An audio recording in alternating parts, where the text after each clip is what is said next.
kids, as well as some of you do in Embry Park. And I'm stuck in traffic every single day on Fremont.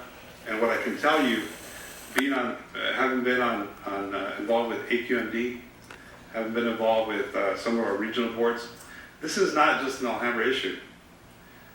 It is a regional issue at its best.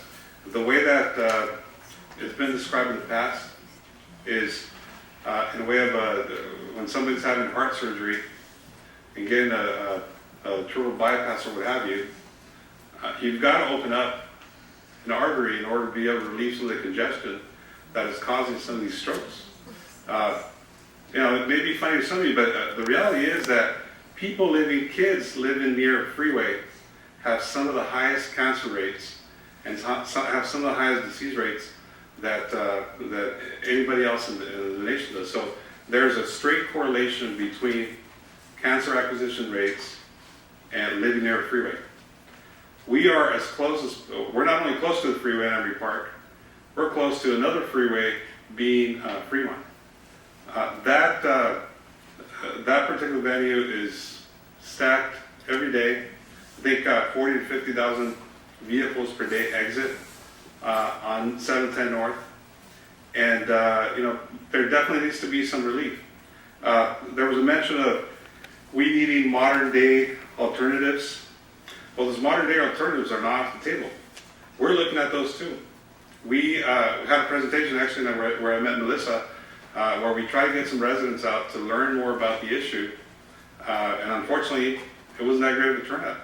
But I can tell you that in my years on the council, I have talked to numerous residents in Embry Park. I've held house meetings, and my own personal poll is that the majority of Embry Park residents are actually in support of an extension of some sort of relief. It used to be the 710 freeway, now that's off the table, and now we're looking at the tunnel. So, you can go out and query Embry Park. There used to be actually about 5-6 years ago a whole group of over 50 people at least that supported the concept. But I'd be happy to talk to Melissa and other Embry Park residents to continue looking at our options, because the reality is this is where we live.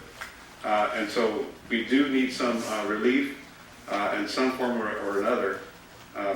But I can tell you that the issue of creating additional pollution is not even one that I consider, because the pollution is already there. The air quality is probably already some of the worst just through the fact of where we live. And it's very unfortunate. And so we really need to come up with a solution. But, I think this is something that merits a community meeting and a meeting where we can all talk and discuss and continue to bring the folks that are the engineers that can answer some of the detailed questions about, what this means for not just Embry Park residents, but for residents in general in the county. One last comment, I was on the 210 freeway today, and was just thinking, wouldn't it be nice to be able to have access to these kinds of freeways all over the county? I mean, the 710 tunnel is just one. 710 tunnel is just one issue. There's numerous transportation issues where we can be connecting one freeway or another. The reality is we live in LA County. It's one of the most populated counties in the nation, and we're expecting, I think, at least a 30% growth in the next 10 years in Southern California alone. So we really need to start thinking outside the box in terms of transportation solutions. And it's not just the 710 tunnel. We're looking at these modern day alternatives, among others. Thanks. Thank you. Steve? Thanks, Mayor.